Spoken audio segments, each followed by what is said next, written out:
Hello, I'm Khan Ross. I'm going to talk about some lessons from history. History doesn't repeat itself, but it may have things nevertheless to tell us.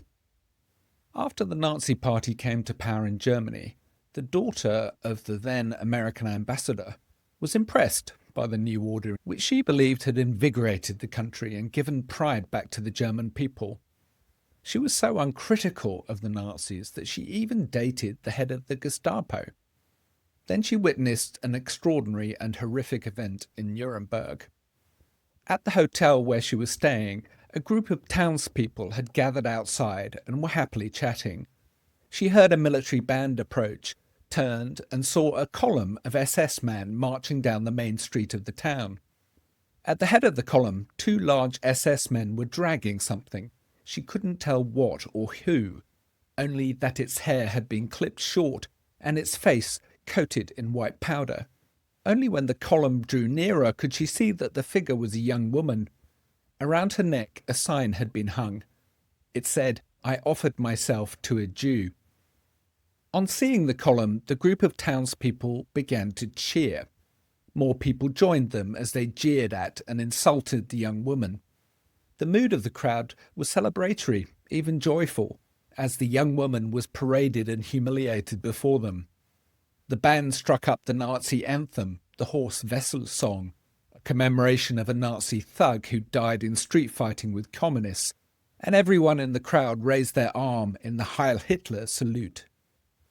On hearing of this event from his daughter, the American ambassador complained to the Nazi authorities in Berlin. They responded that it was an aberration and unauthorized, and those responsible would be punished. No evidence of such punishment was ever presented. The ambassador's daughter, who had witnessed the event, even then could not shake her admiration for the revitalization of Germany she had attributed to the Nazis. "I tried," she later said, "to justify the action of the Nazis, to insist that we should not condemn without knowing the whole story." That year, Germany's first concentration camp at Dachau, a suburb of Munich, was also opened. It was first used to imprison political opponents of the Nazi regime. The opening of the prison was not secret. It was reported in the local newspaper, which you can see today at Dachau. Several other camps were opened the following year. In Berlin, rumours of the Nazis' arrests, torture and sometimes execution of prisoners were commonplace and widely accepted. In public, Nazi leaders such as Hermann Goering boasted of the government's harsh measures against opposition and Jews. Foreigners living in Germany, as well as German Jews, wavered between hope and fear. Some believed that these events were temporary aberrations and Hitler would soon fall thanks to the deteriorating economic circumstance, or that his violent rhetoric would abate. Some fled. This all took place in 1933, 6 years before World War II began.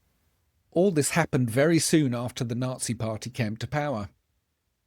In its relations with Germany, the US prioritized Germany's outstanding debts to American creditors.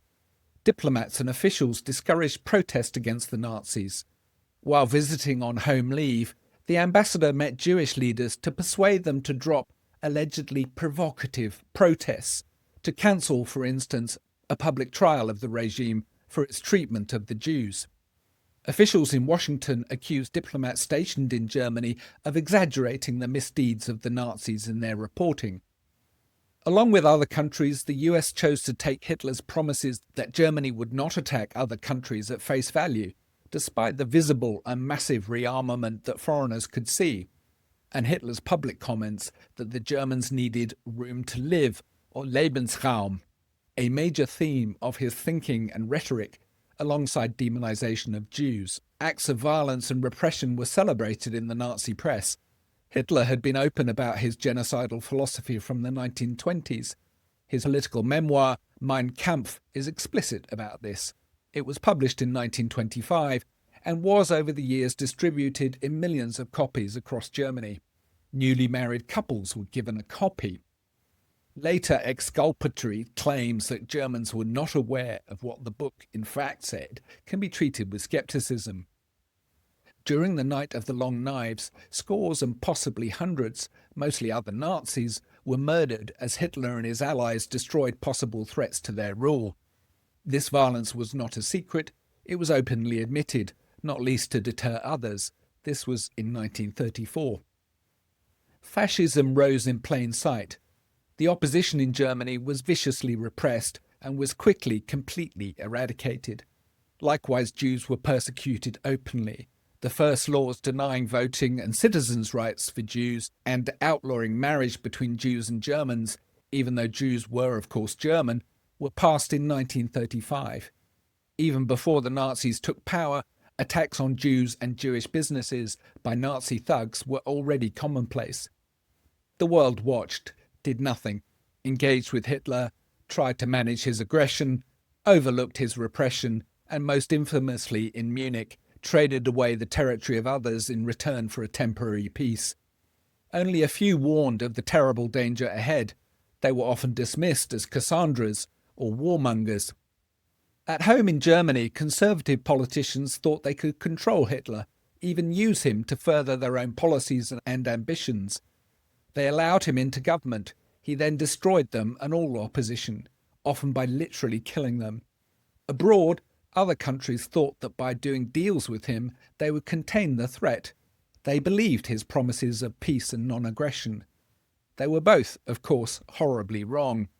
Only too late did they realize the mortal danger that Hitler presented. There are obvious lessons here, above all the dangers of underestimation of fascists, but it's worth spelling out some other lessons. It's necessary to monitor their words, particularly those directed at their supporters, which are often very different from those they present more publicly or towards other countries. But strangely, their words will in general openly indicate what they intend. Even if not necessarily publicized, the agenda is rarely secret. Judge by their actions, watch for arrests, attacks against the press or the legal system. Such actions reveal the true nature of the regime. Whatever they may say to justify them, they lie, always, particularly to outsiders concerned about what's going on. Do not believe that by offering concessions you may mitigate the threat. They bargain in order to gain ground and time for what they continue to intend, even if they say the opposite. Watch the trajectory of what they do. Today's actions will be built upon tomorrow, creating an accumulation of measures and policies. In the constant drip, drip, drip of policies and rhetoric, it is easy to lose sight of the full picture of what is happening.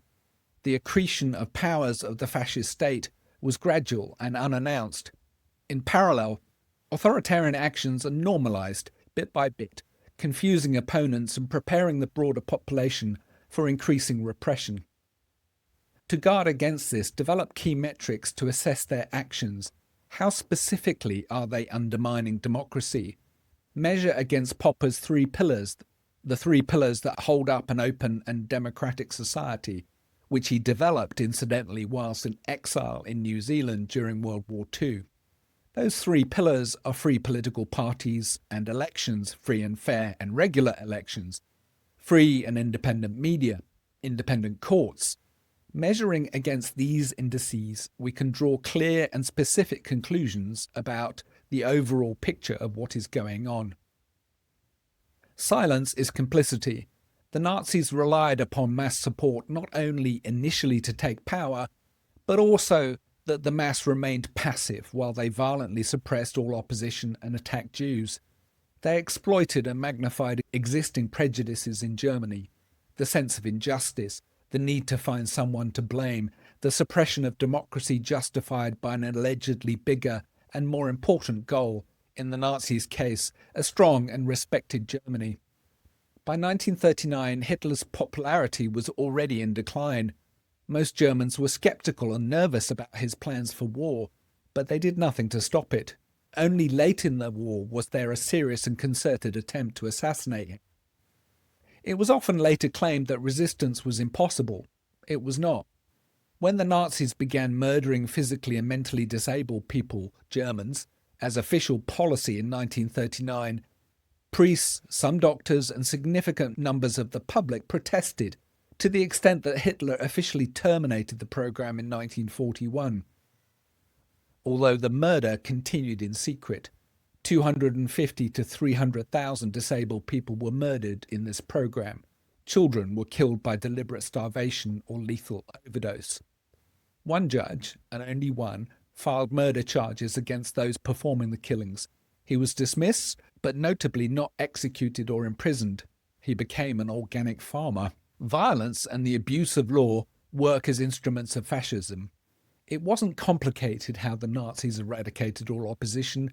They literally physically attacked and often killed them all over Germany and imprisoned them in concentration camps. Communists fought the fascists on the streets, but they lost. Nazi militias killed political opponents and were then acquitted by complicit courts or simply pardoned. Some of those guilty of murder were celebrated as Nazi heroes. Conventional politics, as usual, was no defence. The Nazis never gained more than a third of the electorate's votes, but once Hitler had the chancellorship, they used and manipulated every tool and quickly to remove all opposition, including Parliament itself, the Reichstag. The first election which the Nazis won wasn't the last election, but it was the last free and fair election. The few subsequent elections were openly rigged. Eventually, there were no elections at all. Isolated attacks, such as the Reichstag fire in 1933, were exploited to claim that there were broader threats to the state and were brazenly used to justify greater repression. The Reichstag fire decree, which the Nazis forced the president to issue, suspended many constitutional rights and allowed the Nazi regime to arrest political opponents and suppress opposition, paving the way for full Nazi dictatorship, again in 1933. We should never assume that the system of democracy, law and rights that we have enjoyed will survive the authoritarian assault.